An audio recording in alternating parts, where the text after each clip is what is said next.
আসসালামু আলাইকুম ওয়া রাহমাতুল্লাহি ওয়া বারাকাতুহু। আলহামদুলিল্লাহি ওয়া কাফা ওয়া সালামুন আলা ইবাদিল্লাযিনা ইসতাফা, আম্মা বা'দ। আউযু বিল্লাহি মিনাশ শাইতানির রাজীম। বিসমিল্লাহির রাহমানির রাহিম। ফালা তাকাফুহুম ওয়া খাফুনি ইন কুনতুম মুমিনিন।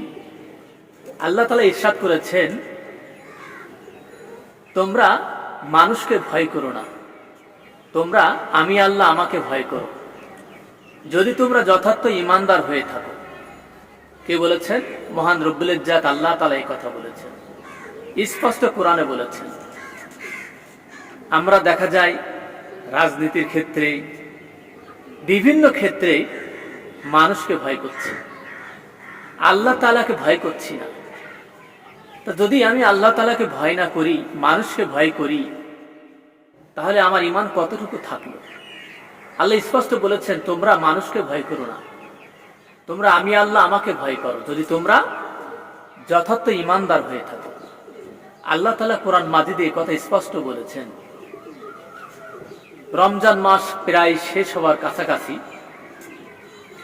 অনেকে ইয়াং জেনারেশন, যারা ইয়াং ছেলেপেলে আছে, রাস্তাঘাটে পানি খাচ্ছে, সিগারেট খাচ্ছে, বিড়ি খাচ্ছে, অনেক কিছু তারা গ্রহণ করছে, খাচ্ছে, প্রকাশ্য খাচ্ছে, পর্দার আড়ালে না, যেখানে সেখানে তারা এগুলো খেয়ে বেড়াচ্ছে। তাহলে আল্লাহ ভীতি কতটুকু মানুষের মধ্যে আছে, তাকওয়া কতটুকু আছে? যারা আল্লাহকে ভয় পায় না, তারা ঠিক এভাবে খেতে থাকে, নামাজ পড়ে না, রোজা থাকে না, যদিবা জুম্মার দিন যায়, রোজা থাকে না, সুস্থ শরীরে পান চাবাচ্ছে জনগণের সামনে। এরা আল্লাহকে ভয় পায় না। যদি মহান রব্বুল ইজ্জাতকে এরা ভয় পেত, তাহলে এদের দিলে ভয় লাগতো, জাহান্নামের ভয় পেত, কবরের আযাবের ভয় যদি থাকতো, এরা কখনো প্রকাশ্যে পান চিবাতো না, চা খেত না, সুস্থ শরীরে এগুলো করে থাকে। এমন কাজে জঘন্যতম অপরাধ যদি এরা করতে থাকে, আল্লাহ কি জান্নাত দিবে? চিরস্থায়ী জান্নাত, শান্তির জায়গা, চিরস্থায়ী জান্নাত আল্লাহকে এই মানুষগুলোকে দেবে যারা আল্লাহ তাআলাকে ভয় করলো না, আল্লাহর আদেশকে ভয় করলো না, আল্লাহর কোরআনের আইনকে তারা মানলো না, বিশ্বাস কতটুকু করলো, আর আল্লাহর প্রতি কতটুকু ভয় করলো, যাতে করে এই অপরাধগুলো তারা প্রতিদিনে করতে থাকে। তাহলে একবার চিন্তা করতে পারছেন, যদি আল্লাহর প্রতি আমার ভয় থাকতো, আমার জীবন চলে যাক এরকম অবস্থাও হয়ে যায়। তবু অনেকে আছে রোজা ভাঙেন না, অনেকে ডেলিভারের কাজ করে কিন্তু রোজা ভাঙে না, রোজা থেকেই যায়, 5 ওয়াক্ত নামাজ পড়ে, তাহলে হালাল উপার্জন করে। এদের ইবাদত সবচাইতে গ্রহণযোগ্য হবে আল্লাহ তাআলার কাছে।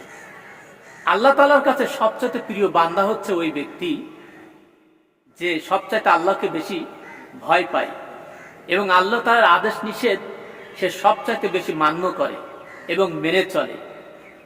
তাহলে চিন্তা করতে পারছেন, আল্লাহ তাআলার কাছে সবচাইতে প্রিয় বান্দা হচ্ছে যে আল্লাহ তাআলার আদেশ নিষেধগুলো মানে, বা আল্লাহ তাআলার আদেশ নিষেধগুলো সে মেনে চলে এবং সবসময় মানার চেষ্টা করে। এরা হচ্ছে আল্লাহ তাআলার কাছে প্রিয় বান্দা। আমার যখন ফোরাবে দিন, আসবে গহীন রাত্রি। একদিন গহীন রাত্রি চলে আসবে, আর ঘুম হবে না, ঘুম ভাঙবে না। কত কোটি বছর ওই কবরে ঘুমায় থাকতে হবে তার কোনো ঠিক নেই। এবং রুহুর উপরে অনেকের আযাব হবে, অনেকের শান্তিতে থাকবে।